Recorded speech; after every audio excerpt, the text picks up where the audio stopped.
Hello and welcome to another edition of Soccer to the Max as we are here live on the Twitch and the Facebook and the Twitter. And of course, if you don't catch us live at our crazy time that we record this show, you can always listen later on any kind of podcast service that you decide, whether that's on Overcast, on Apple, on Google, on whatever it is that you decide to listen to later.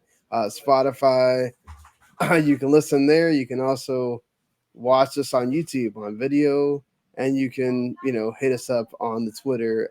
I'm at WTM Sean, and of course at Squid Sportshead over there, Eric, and of course this is all part of the greater WTM network, which you can subscribe to as well here on YouTube and get everything that we do, or you can just subscribe to WTN Network and all those other podcast services I just mentioned and get everything that we do, whether it's Eric's, game show or the Broadhurst and Walk-In Sports Report, or, many of the other shows, also the Radless shows as well with all his entertainment stuff. They just reviewed that. Was it a Secrets of Dumbledore movie and everything else? If they talk about metal music and TV shows and everything else under the sun there. So if you want your entertainment fix, we have that for you in the network. So, we're going to get started here. There's plenty of stuff to talk about. We got the CONCACAF W Draw, as we mentioned last week, is set and ready to go. And the U.S. probably got the harder of the draw, Eric. And then, of course, we got Manchester United one more week, very close, even closer this week to getting Erik Ten Haag appointed as the official new manager. Of course, they had to welcome him in with a 4-0 loss to Liverpool. No Cristiano Ronaldo for that one. And some scouts have left. So a lot of talk about possible changes to what's going to happen as we move forward. Rolf Rangnick even talking about possibly 10 new players coming in this transfer window, which is crazy, Eric. We'll talk about that. And then, of course, speaking of moving out, MLS has two teams that have fired two coaches in the span of a few days here, as Matias Almeyda is gone from San Jose. And also now, as of pretty much right now, it's not official, but it'll probably be official by the time you're hearing this out of, D.C. United anyway. We've already got sources reporting that Hernan Losada is out for D.C. United. Let's start there, since it's the freshest of the two. Hernan Losada out. Last year D.C. United barely missed the playoffs. That was it was in Losada's first year getting acclimated these players and everything to the style, pressing style and everything. And then obviously this year you win the first two. After that, you lose the next four. Losada's out there in the press talking about they need a third DP and they need more players to compete. A lot of things going on. The front office says that it's not just about this year, it's about last year as well. As a DC United supporter, what do you think about all this? I get that a lot of his complaints are legitimate, and especially going into this year, because we can look at just the 4-match losing streak in MLS. We scored 3 times. 2 of those were Ola Kamara in the first half against Austin. What do? Red card, he leaves, we surrender 3 and we lose. But at the same time, 3 in 10 minutes, we should know. Yeah. Exactly. That was a collapse. So we're not just talking about these sorts of on-field collapses. Behind the scenes, as much as you can say, oh, it was the front office not wanting to spend more, not doing this, getting that third designated player, which is true.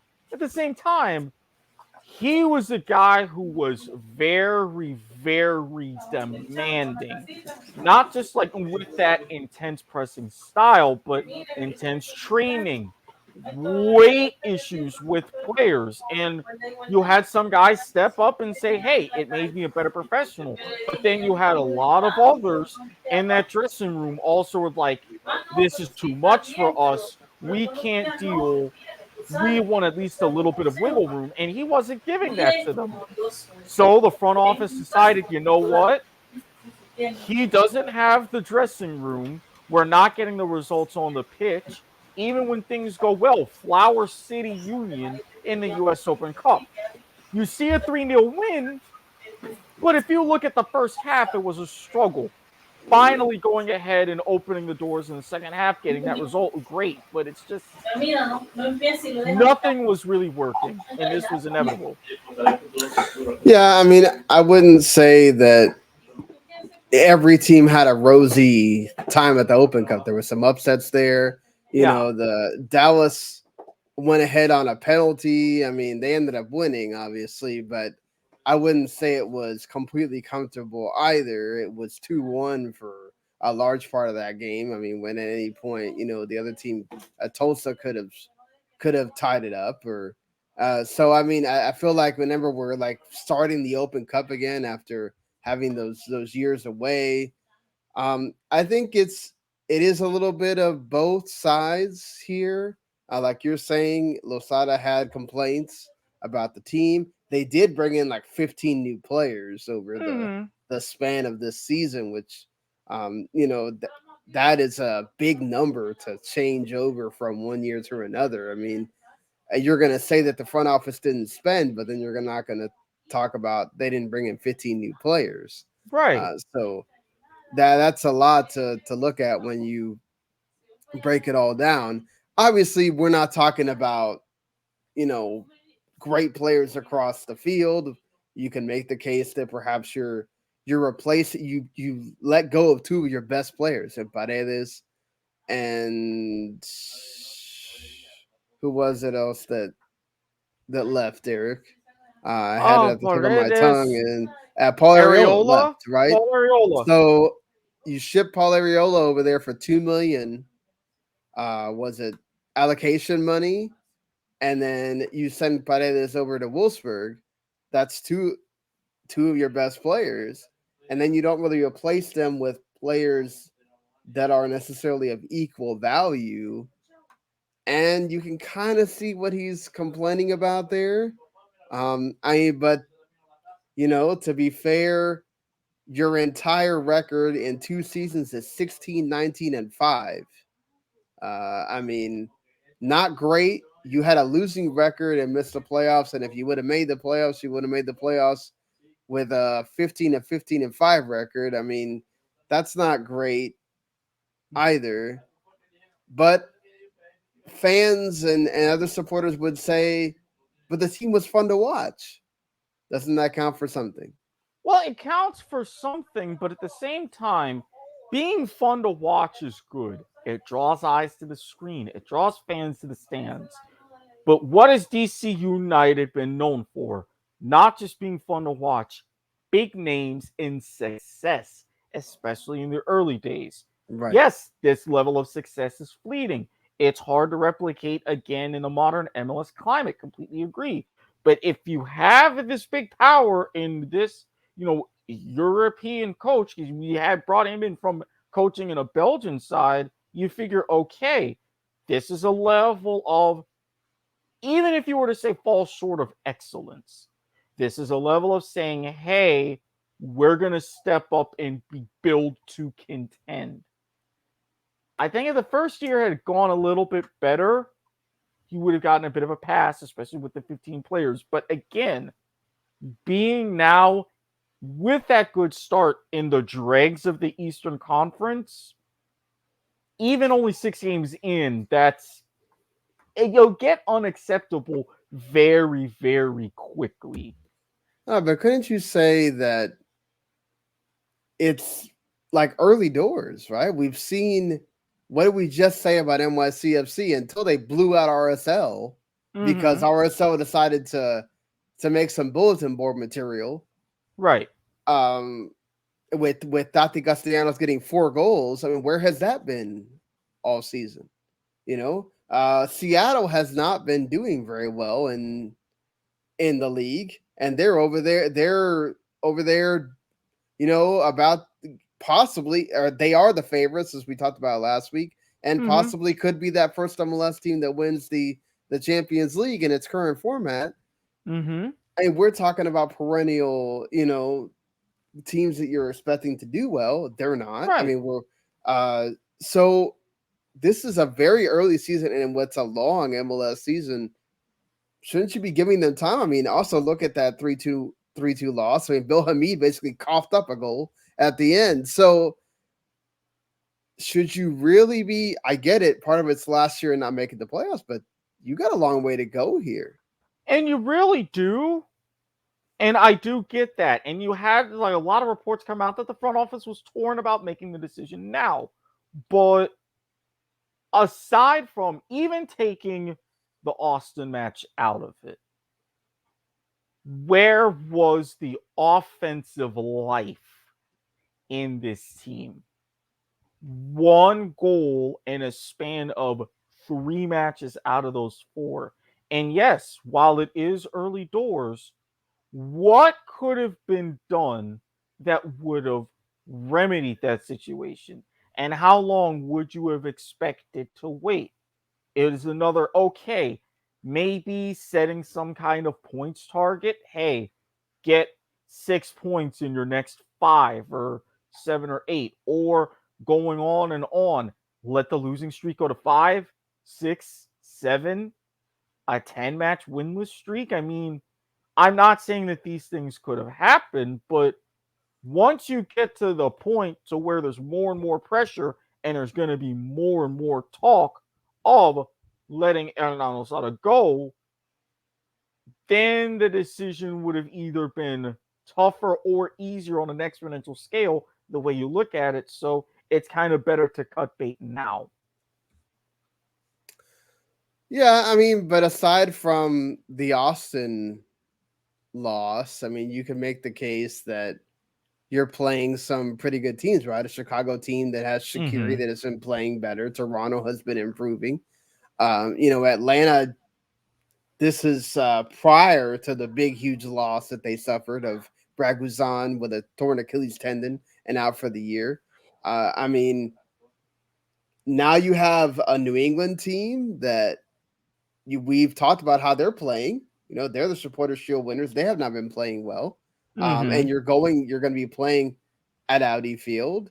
Um, I mean, yes, this next group of fixtures that you have, Columbus, Houston, D.C., NYCFC, with a lot of these being at home, 3 of the 5. I mean, I wouldn't say you can say all of those are losses automatically.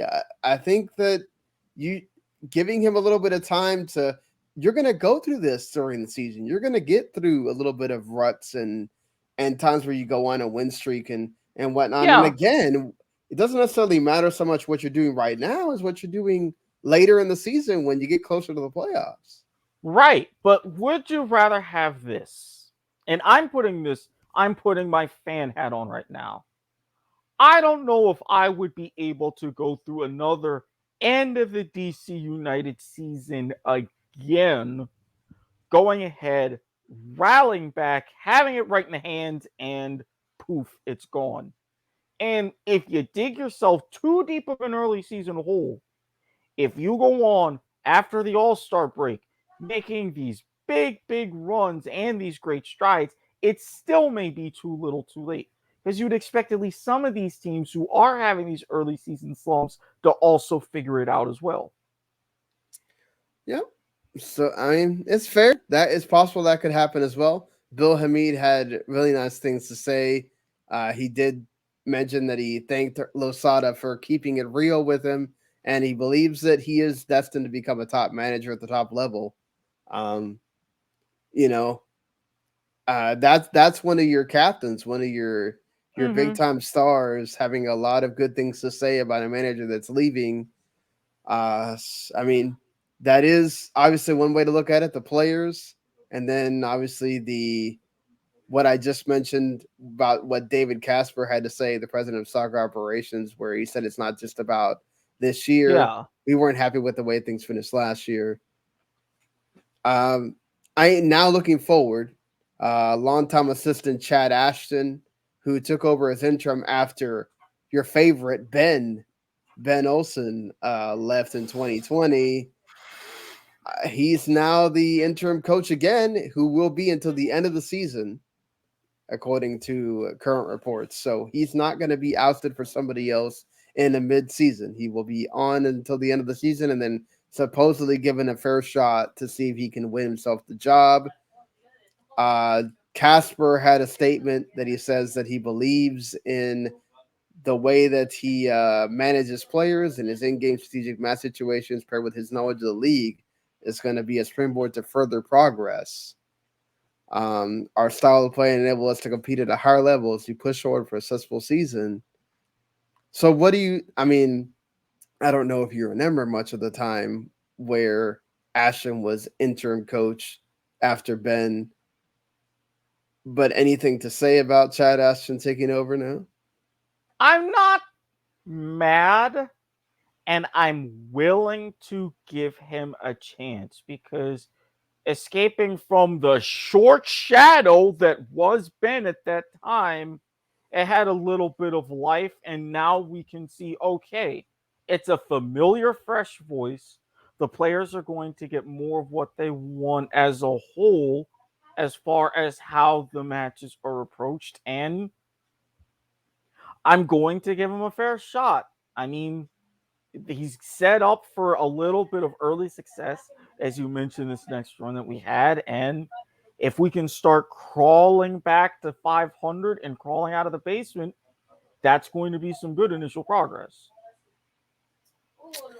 Yeah, fair enough. We'll see what happens with DC United going forward here. I'm sure Eric will be letting us know what is going on with the team as we always discuss our supporters if we have time at our teams we support at the end of the podcast if we have time.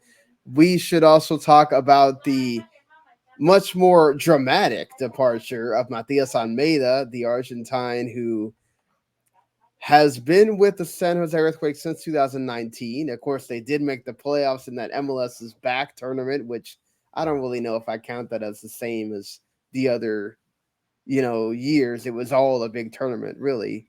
Mm-hmm. Not to mention that entire season, wasn't it like the last 8 games, their 8-game winless streak that they had, and they conceded 28 goals before they got into the playoffs. I mean, it's ridiculous. And this year they have started off absolutely terribly. They are just he's making a mockery of the team by missing press conferences on purpose. He tried to resign while telling the team that he deserves to be paid out for the rest of the year, along with his assistants, his 6 Argentine assistants that have all been fired with him.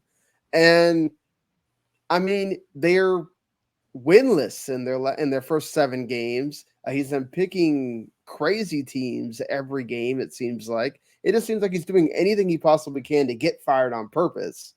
And if the time has finally come, Eric, but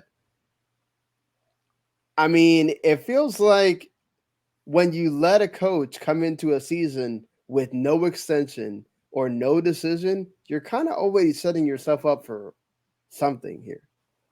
I mean, he saw the writing on the wall from the front office. He saw the writing on the wall from ownership, and he's like, okay, why am I even waiting around knowing that I'm potentially a lame duck manager this Mm-hmm. entire season?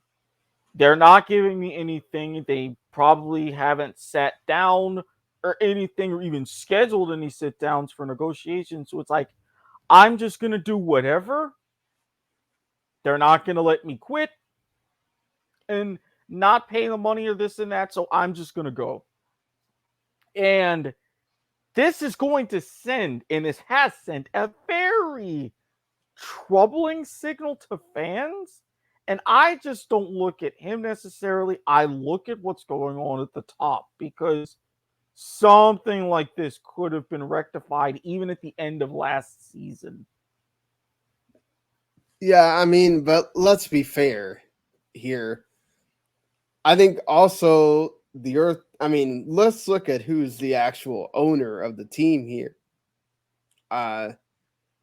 John Fisher has an absolutely terrible record as the owner of not just the Earthquakes but the Oakland A's.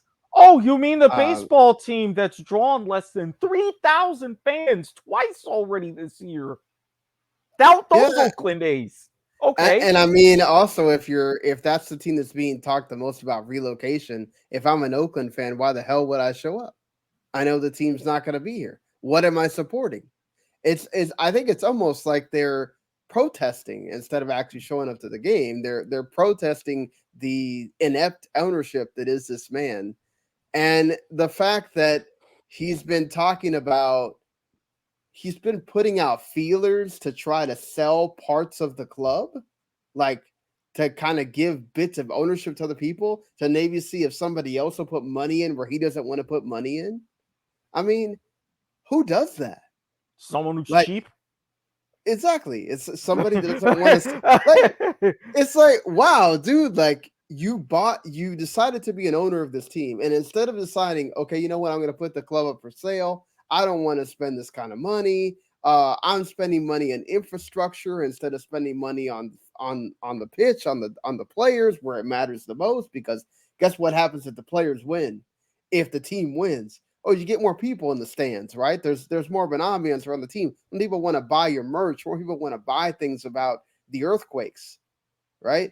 Not a lot of people other than the diehards are going to want to come support the Earthquakes. If the team constantly is losing, that you got a manager that doesn't want to be there. You got a front office that is trying their darndest to like pick up the pieces, but you're not helping. Mm-hmm.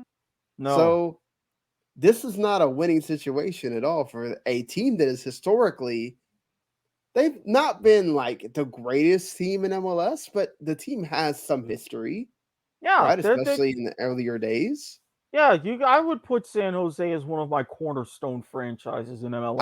I mean, they are. They used to be the Clash, right, in the Yeah. early years, then they changed, and I mean, they became the Houston Dynamo, and then they were brought back again. He's one of the owners that fought to bring them back, and then this is what you do with the team. I mean, that seems very counterproductive. I just don't know what you Extremely. thought was going to happen here. Like, A lot of success and more importantly, a very high return on a very little investment. yeah, I mean, but that's the thing. If you don't take the risk to invest and you don't put in, you're going to get very little back. Just Of that's just how course. it is. That's economics in a nutshell. So let's look at this from Almeyda's perspective.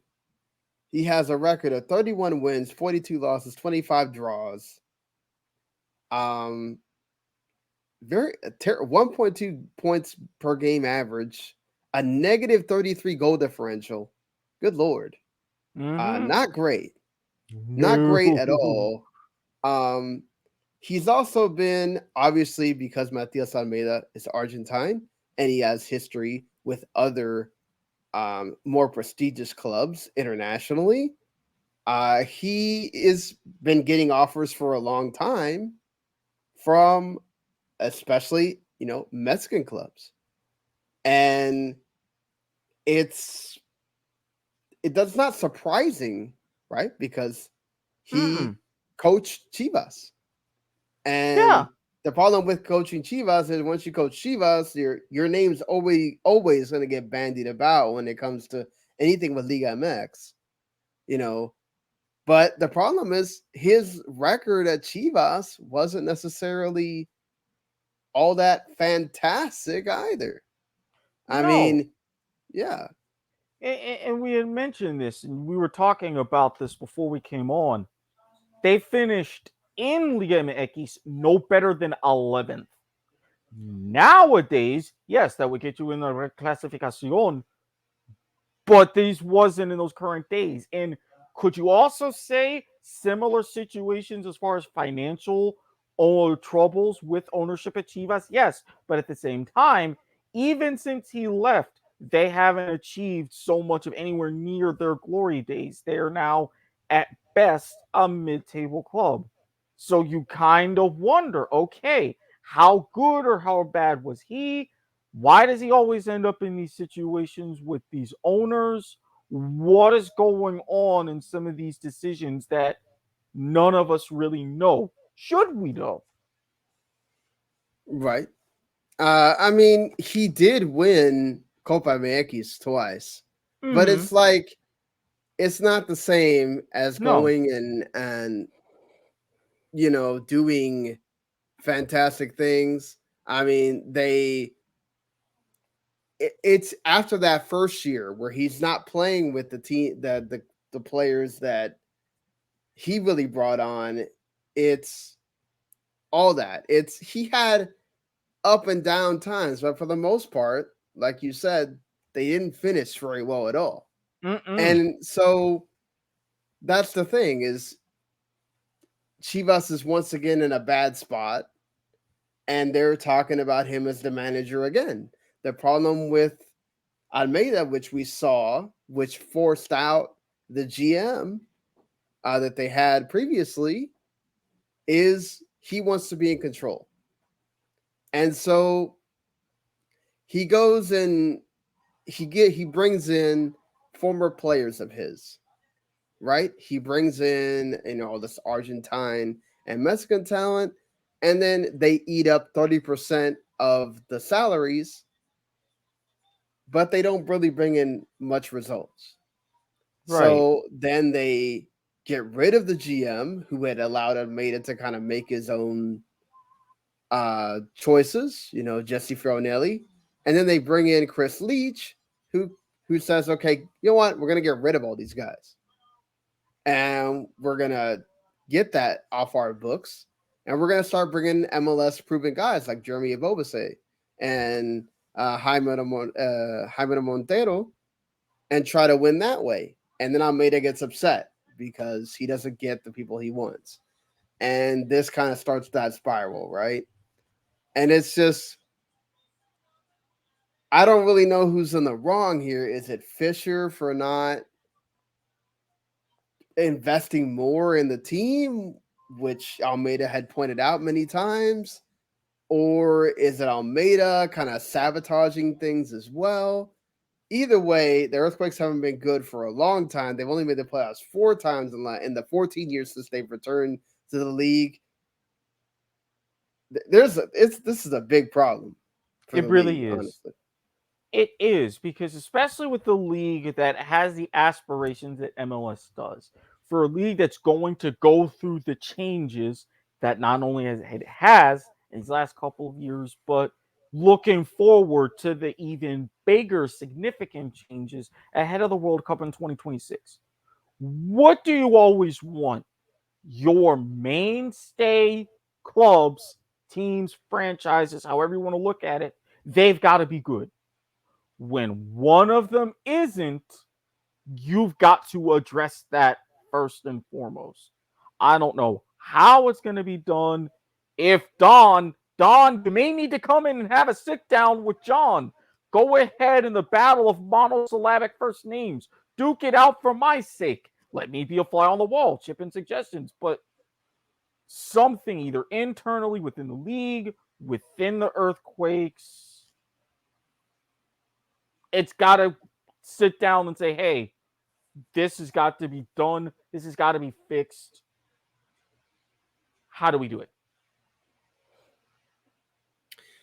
Yeah. I mean,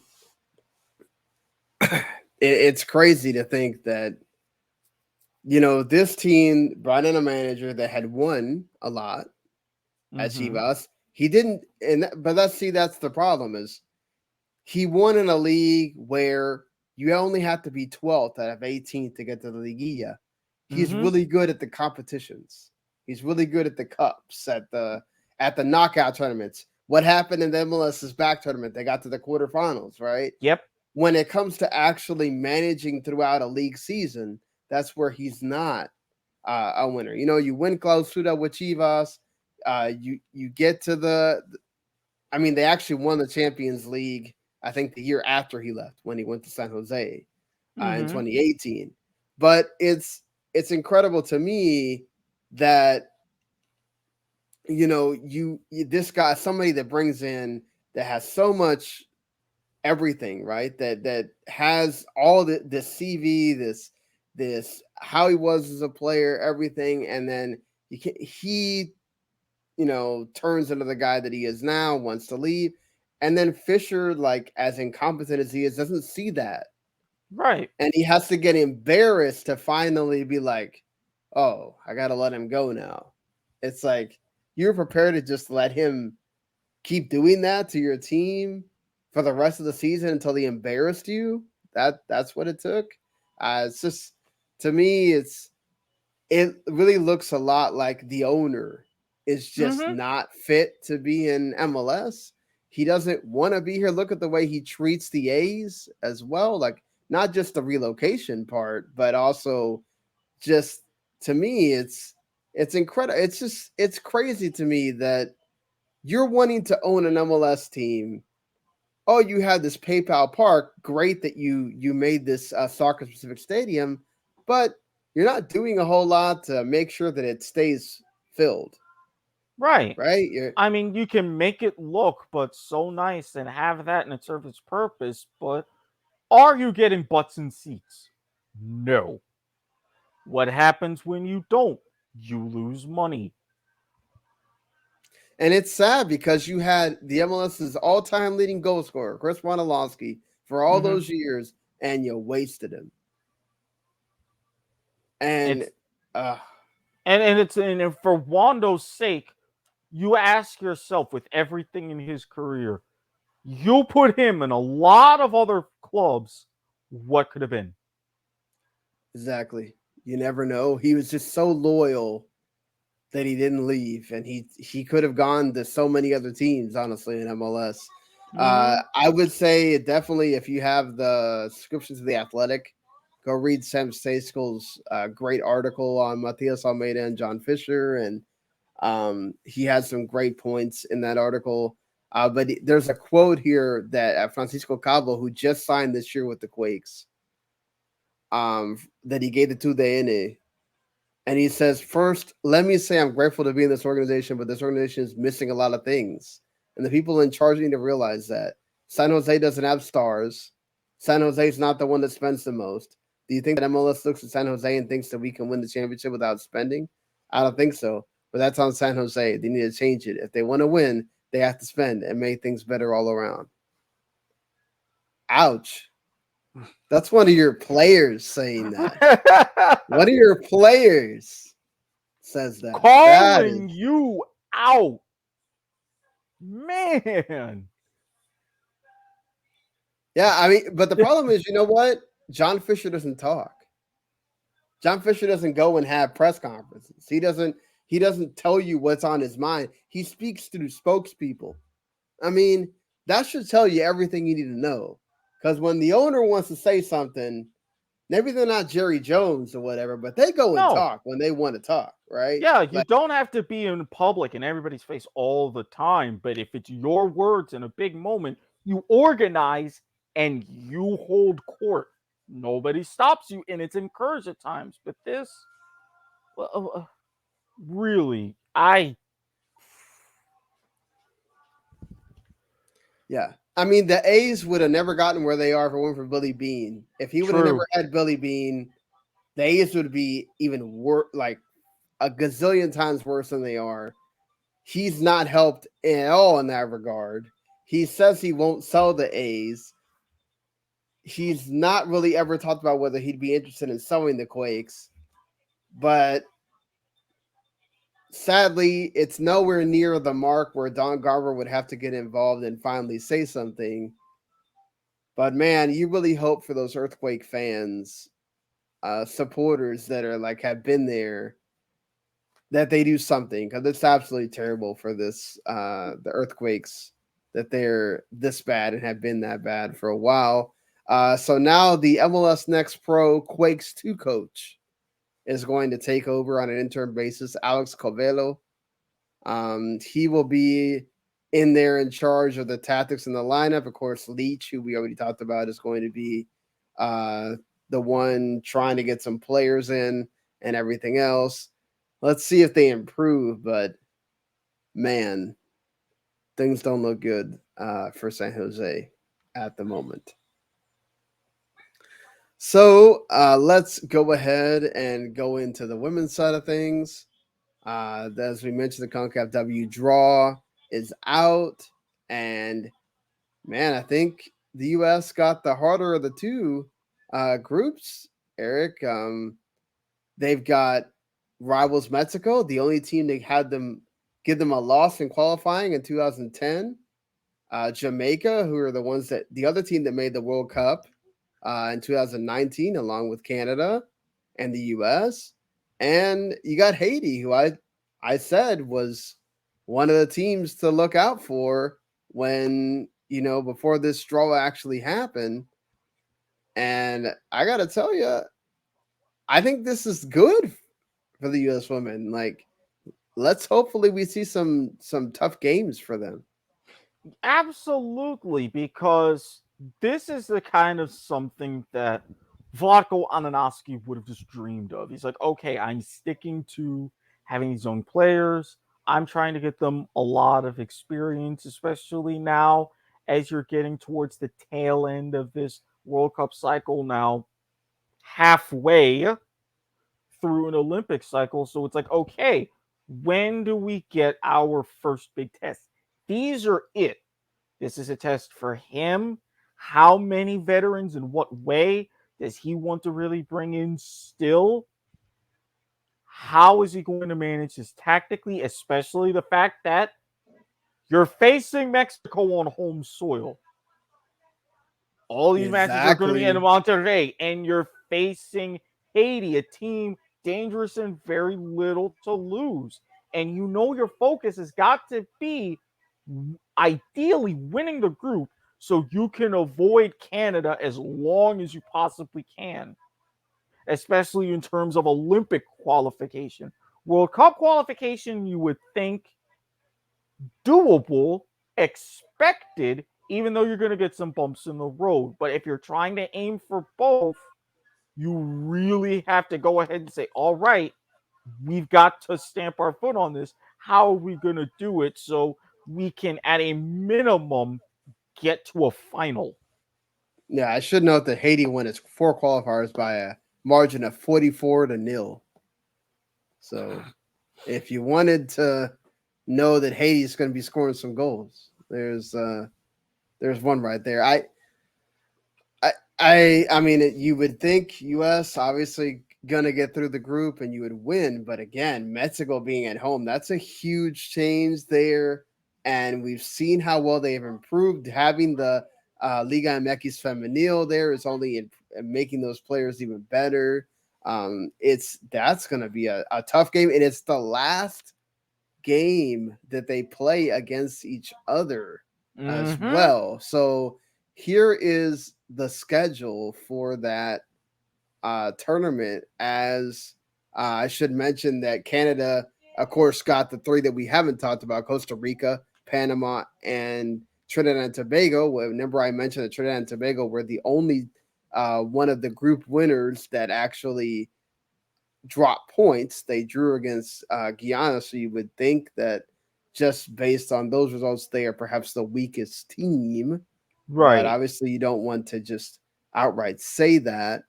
And then Costa Rica, I think, is 8-2-2 in their last games, and Panama has done decently well. But this is the way it looks. So July 4th, Independence Day. You got USA and Haiti, Mexico, Jamaica. Then you got USA, Jamaica, Haiti, Mexico, and that last round, July 11th, with actually all the teams are going to play on July 11th. Interesting that they chose that instead of having the going back and forth like they are on the other ones. It's Mexico, US, Jamaica, Haiti. Man, it'll be very interesting to see where that winds up and who gets those two spots. Remember that the two teams that finish in third, they go to an intercontinental playoff. It's a Mm-hmm. 10-team intercontinental playoff to see who gets 3 spots, if I'm not mistaken, for the World Cup as well. So as long as you don't finish in last, you win something. Right. in this CONCACAF W. So, and you'd have to that again if you're looking at the squads, if you're looking at the teams here, this is going to be a very, very interesting group. If you're talking about, like, I guess, a group of death or whatever, the U.S. certainly got that one. Mm-hmm. So, yeah, this is going to be very exciting to see once we get to those games. We are going to be doing a like team preview or what is it? Getting to know your teams here as we head into getting closer to July 4th. So at some point between when we get to May and then going all the way up to July, we will be doing those previews along with our World Cup team previews, which the World Cup team previews start next week. So we will have our regular episode, and then we'll also have an extra episode that you'll see that same day probably that will start our World Cup team preview, which I think we mentioned last time. We're going to start with Iran, which is in the US's group. So we're going to start with them and then kind of make our way through until we get to those pot one teams and then the CONCACAF all the way up to the World Cup. So from starting next week, every single week, we will have a World Cup team preview for one of the teams. So as we go through each week, we'll tell you what the team is next week so you can kind of get familiar with that team and see what you think will be the finishing spot for that team. But let's do it, Eric. We always do way too early predictions for CONCACAF W. You're just going to go straight up US Mexico? Like, no. I will say, because I want to give Haiti a little bit of extra credit, but the problem is, I wish it was a little bit of a different final matchup because I'm going to be honest. My sort of benchmark for this group, and I will say it now for the US, I'm setting the bar a little bit low, and that's for a reason.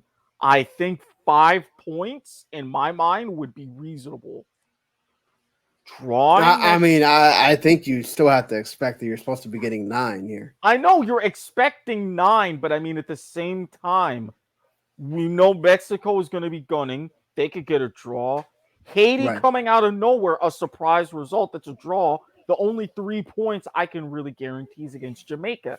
But that said, even then, Jamaica's not an easy team to play either. I think, like you said, Eric, it's expected. I would say the only game you're allowed to draw, it's Mexico because they're at home. Right. The other games you have to win. I would say at the most, if you're not getting 7 points and winning on some kind of goal difference, I think you're having an issue here. But like I said, I hope there's a tough challenge there for the U.S. women. But what if you do have a shock? I mean, what would it be like to have to talk about the U.S. women in a negative light? You know, it would be weird. It would be weird because they're so great at I mean, outside the Olympics, which I think that was a necessary evil, right? That was one of those like, okay, we need to do this because we need to change the guard a little bit. Right. Little bit of a wake-up call, Right. signaling a passing of the torch. I'm going to be bold. I am going to give Haiti that love. I think the U.S. can go through and win the group, but I think Haiti nicks Mexico for second place. Interesting. I think Mexico, with how much they've improved having the Liga and everything, is going to show out in this tournament. Being at home, they're definitely going to want to show up and tell people, hey, we have arrived. Mm-hmm. We are now going to make the strides that we've seen the Canadian men do, and we are going to tell you that we are at that level. Maybe not at the top level that Canada and the U.S. have been for so many years, but Mexico's right there, and they're going to be dangerous. And I think Haiti might surprise people, definitely get that third spot, and then Jamaica winds up in fourth. I think it's certainly Canada and the other group for sure. And then Costa Rica, I think, will wind up being in second. Panama gets third, and then Trinidad, unless they surprise there and get better, you would think that round up the bottom part of that That one I group there. definitely agree with you. Yeah, I mean, I think you're gonna still have the showdown between Canada and. Uh, it'd be very interesting if what happens with a Mexico Canada game in Mexico. If Canada is able to overcome, or if Mexico delivers a surprise, Mm-hmm.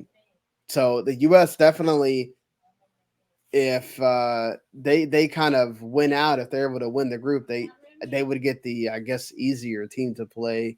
I guess you could call that in Costa Rica, Yeah. where Canada you would think would wind up with Mexico. So yeah, definitely going to be a fun thing to talk about all these teams and the players leading up to the tournament. But it'll be here before you know it, as it's one of the only bright spots of soccer in the summer because, with the World Cup being in November now, you don't have those summer tournaments that you're used to.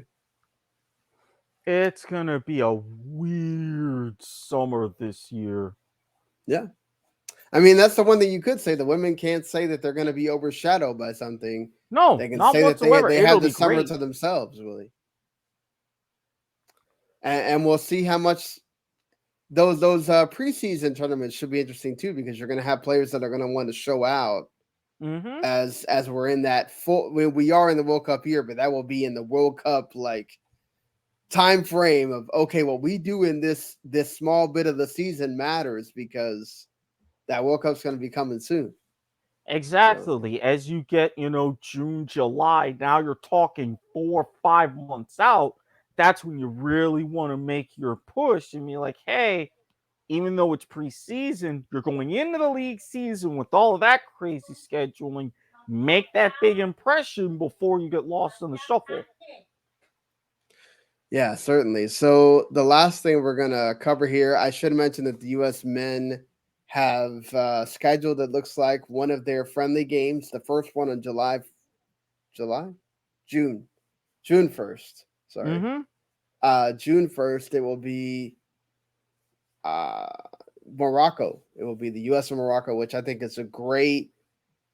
I think especially if Morocco can get Ziyech to come out of retirement, you're talking about a team to watch. They're in that group with Canada that we know that they're going to be a tough team to oust. We know what kind of trouble they gave Iran in their group in 2018. They have some really good players and Hakimi as well. That's a team I really want to see the U.S. match up against. That should be a fun game to watch. And it looks like Uruguay is going to be coming in on the 5th after they get done with their game with Mexico. So it's probably going to be Morocco, Uruguay, and then you have the two Nations League games. And then you have that third game that you still got to figure out there. And then those Nations League games in particular, hosting Grenada, location still to be determined, okay, but then making a trip down to El Salvador on the 14th. Again, where you drew Yes. 0-0 to start out the World Cup qualifying. Let's see if that young team has learned anything since the last time they were there. So let's get on with it. We know we got to talk about it. That matchup shoot at the moment, Eric. I don't know if we really need to talk about the game. First of all, I should say our kindest condolences in regards to Cristiano Ronaldo for losing his for the passing of his baby boy. That was absolutely tear jerking and sad. Terribly Yeah, tragic, terrible. and he said it himself that he's thankful for having his children that he does have, and that he's always going to be in their hearts there. Ronaldo Jr. actually with the Man United youth team, so that well maybe he does one. Hopefully Ronaldo doesn't pull him out of the United youth team if he gets like made to leave or anything, according to reports of Erik Ten Haag is already figuring out what to do with Ronaldo. I don't know that you really need to be worrying about what you do with Ronaldo. I think you got to worry about what you do with the other players on this team.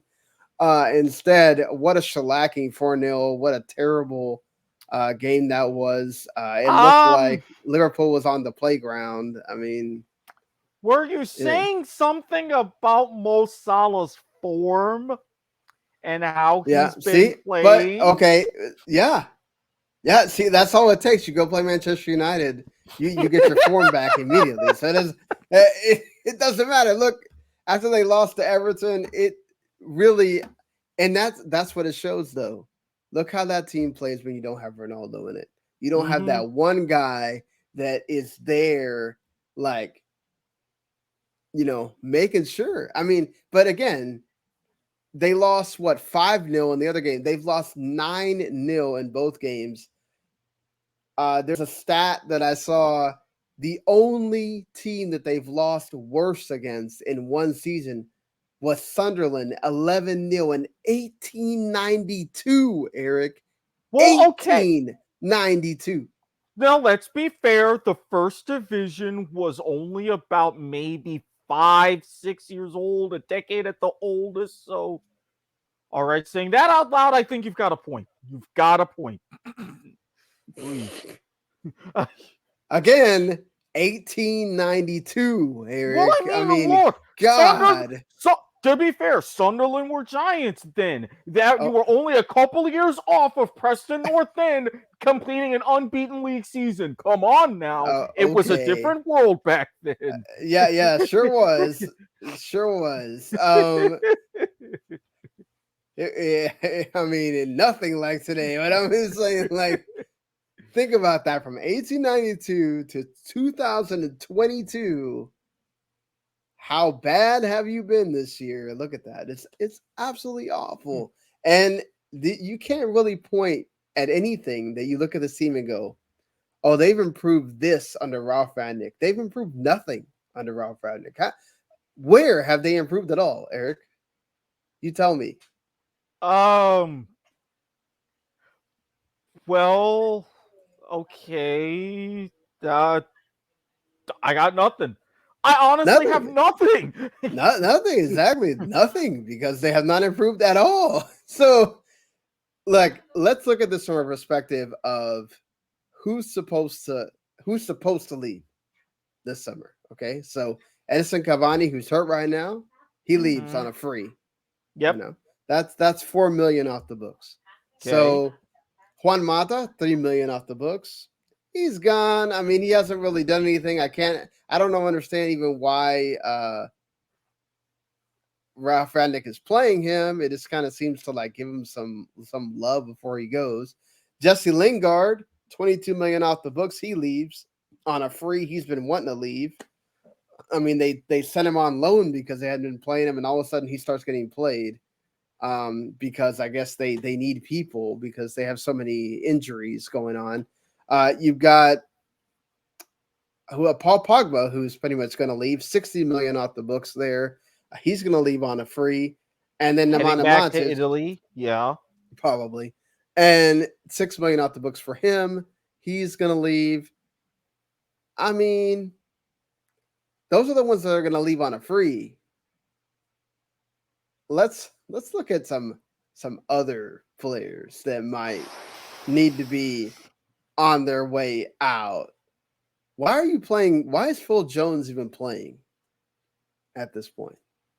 Like, you're starting Phil Jones in a game against Liverpool. Making up the numbers. At this point, you're throwing things against the wall. You're throwing things against the wall. I don't get it either. I don't understand this. Like, instead of trying to figure out who is actually your best squad, you're just every game it seems like he just puts out players. And that's the problem. It's like, okay, you know that even though you know you're not going to get the permanent job you thought you were, but he's still supposed to be the technical director. Right, and this is my point. So it's like, okay, you know all right, who are my best players? Who are the team's best players to fit in a certain system? You've known about this thing with Erik Ten Haag for a while. You know how he plays. It's someone 4-3-3 pressing this and that. Who would you have as your best players to maybe fit in that system? Maybe making little tweaks, but then you figure out, okay, Eric, this is what you've got. There's been nothing in that direction whatsoever. I can't even say feasibly, oh, well, maybe it's for this position or maybe shop window for this player. It's like, it's a whole bunch of confusion. Yeah, I mean, you would imagine that Mason Greenwood would be gone after this season if they can even figure that out, because obviously the allegations against him have made it to where he has not played since that came out, and right on Manchester United for doing that. It's, honestly, Marcus Rashford is a shell of himself. I don't know if Erik Ten Hag will help with that, perhaps. Perhaps getting a different kind of player, or a different coach, a different word in your ear might help, but he just really looks out of it. And then you start him as your main center forward. I mean, I know he doesn't really have options, but it's just like, I know, but at the same good time, he's Lord. not that guy. And I get, oh, you don't have any sign of secondary or tertiary tactic for these players, but it's like you knew you were setting yourself up for something ugly, nevertheless. Yeah, I mean, it's just like they've got holes to fill in everywhere. And I think Ralph Anya talked about like 7, 8, 10 players that they got to bring in one transfer window. Yeah, Good luck I with would. that. Good luck with that. Not only good luck with that, but it's just like that is a lot of turnover. And are you going to be able to bring in the quality of player and not just the player? Because you're supposed to have brought in quality at every part of your spine, and they haven't been performing. Rafael Varane has been getting hurt and then not doing a whole lot. It doesn't help that his partner Harry Maguire has had probably his worst season. And then you go forward that right now, both your center midfielders are hurt. So you're having to play Matic and Pogba, and we know how that works out. And then you're having to play Jesse Lingard in a spot that's not for him. I would have played Lingard up front instead of Rashford, honestly. I don't know. The only player that you could say Ragnick has found is Alanga. Mm-hmm. Alanga's the only player that you can give Ragnick credit for playing, and he's actually been a positive for the squad. Everybody else, I mean, I can give or take Tellez and Dallo instead of Luke Shaw and Wan-Bissaka, but it's like, honestly, it's Ronaldo, Alanga, and De Gea have been the players. And then you've had So some moments with Bruno Fernandes. Only moments, though. it's crazy, Eric. 5 out of 8 seasons, David De Gea is going to be your best player. And again, 5 seasons, no silverware. None. This hasn't happened. No, it hasn't happened. And honestly, under Alex Ferguson, never was a goalkeeper player of the year. Only 3 times was a defender player of the year. Vidic, the most recent in 2009. Mm-hmm. I mean, think about that. How this is an attacking team, a team that always you didn't have to worry about. They scored goals. Ronaldo's put in goals. He's had 2 back-to-back hat tricks. I mean, look, that dude, you couldn't really ask more from. No, not at all. What is one of the greatest players, if not the greatest player of all time. And it's like, even then, I mean, good Lord. It's just, it's beyond Ralph Ragnick, I think, at this point. It's not just him, it's the players. The players they're not they don't have somebody going in there and telling them, hey, you're not going to play if you don't shape up. And hopefully Ten Hag is that guy that's going to get in there and be like, listen, out of here, out. You're going to go play the reserves, go do something else. You're out of here. And that's the thing that Radnick did not do that I think was needed. Like, that's the one thing I would have said about Conte.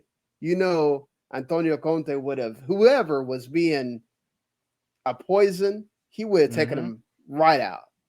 Oh, yeah. So, it's sad. It's sad to see. And the problem is, we're gonna have to keep talking about this until we start seeing some things happen.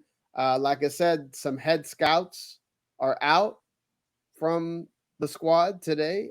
Jim Lawler, who's been there for 16 years, he was a part of some of the Fergie years, and he had stayed around, and he's been around for all these managers that have come in. And he is now stepping down as chief scout. We'll have to see if who will replace him, and also Marcel Bout, who came in under Louis Van Gaal. He's been there for 8 years, is gone as well. So some movement happening in the scout department, which obviously you could say Manchester United has not been great at doing for so long now. And with Erling Haaland being, the handpicked guy to lead at Manchester City, things just don't look good. Things don't look good for Manchester United on so many fronts. Never thought I would really see the day where Manchester would be blue. Ugh. Totally blue, right? Totally blue. So what do you think is like the prime target that they need to make sure this is who you need? Not a player, but I'm saying that the position that like you definitely have to make sure you shore up in this transfer window. I think for me, you need to go find, if you can, go find you a defensive midfielder, a number 6 that is actually a number 6. I mean, plugs the hole between the defense and that next part of the midfield or the forward line. Well, I would somewhat agree with the number 6, but again, looking at Ten Hag's system and kind of where they would place the numerical advantages, I'm not even saying striker out now. I initially would have thought, yes, focus on your wingers. They are going to be really the most important, along with that number 6, because you're not really using a number 10 attacking midfielder. No, more like a 7 and an 11 in that front 4-3-3, in that front 3. So that way, when you get the ball and you can have it in those spaces, you can have someone that can make those inside runs and going up to the box. Yeah, I mean, we have seen Edson Alvarez flourish under Ten Hag, as that number 6. So just saying. Those would be my suggestions. I think between both of us, I think we're getting somewhere. Yeah, I mean, you definitely have to get a striker. Yeah. Striker that you, aside from Ronaldo, which again, I would be very surprised if he stayed. Just because we know how much he wants to win. We know how much he wants to get the accolades, and he's not going to do that with what is an absolute huge project. It's going to take years. Now, Ronaldo, I'm just going to say this. We thank you for your service, your 2 stints. Give Erik some faith and leave your kid right where he is, at least for now. If things at the top don't change in a couple of years, the Glazers are still on their stuff. Hey, you tried, but just saying. Maybe by the time your son's ready for the senior team, know what I'm saying? Second generation, family business. That's all I'm saying. That's all I'm saying. Throwing that out there. Certainly, yeah. I just think that you've got way too many holes you've got to figure out if you're Manchester United, but you really do. I think the spine of the team needs to change. I mean, you got Absolutely. goalkeeper is fine, obviously in De Gea, but other than that, striker, your defensive midfield, and your defense. Obviously, you're not going to get rid of Harry Maguire. You're not going to really get rid of Iran, probably, but you need to figure out what If is you're your best pairing. yeah, I and think if we're I think Lindelof, he's good, but aside from that, it's like you don't really know what you have. and if you're keeping Maguire, don't make him captain. It's No, not working yeah. with him as captain. Ronaldo should have always been the captain to me. I saw that video of behind the scenes of him like rallying everyone and everything in the tunnel, and it's just like, why is Harry Maguire the captain again? It's like, this is your guy. This is the guy they all look up to. This is the man. Like, yeah, just don't. I didn't get that, but yeah, there's a lot to do. The summer is going to be very interesting for this team. Somehow on planet Earth, even though Arsenal won today, they still have a shot at fourth. They would have had a better shot, obviously, if Arsenal would have lost. But Arsenal still has to play Tottenham, so if you're a Man United, you got to hope for a draw in that game or something. But it's incredible to me how bad this team has been, and they still have a chance at being at fourth because everybody else around them keeps dropping points. West Ham dropped points again, even though they probably got their eye more on the Europa League at this point, especially with Barcelona getting knocked out. So, will be interesting, very interesting to see what happens with this team going forward. That being said, you don't have to wait for us too long. So it just kind of depends on what's going to happen with my work week, and then also what's going on with Eric. We may show up on a Sunday. We may keep showing up on Wednesdays. But either way, we are going to have another episode. We'll have our first team preview as well. Like I said, Iran is going to be our first team that we're going to be talking about. And so, like I said, after that, expect team preview for the World Cup every week along with our show. And then also we'll get into that CONCACAF W as well to talk about those players heading into July and those teams. So what will await us in this next week in soccer? Who knows? But it's always fun figuring out and talking about what does happen when we get there. Best of luck to Zach Steffen to be able to the next time he plays, Eric. But until then, enjoy the games. Big one this week with Dortmund and Bayern on ABC of all things at noon. Anything to say about your beloved Orlando? Good win over the Rowdies, keeping the I4 Cup in our hands. Use this momentum, let's keep it going. Because right now, times are okay. And again, with early doors, I've at least got some team to hope for.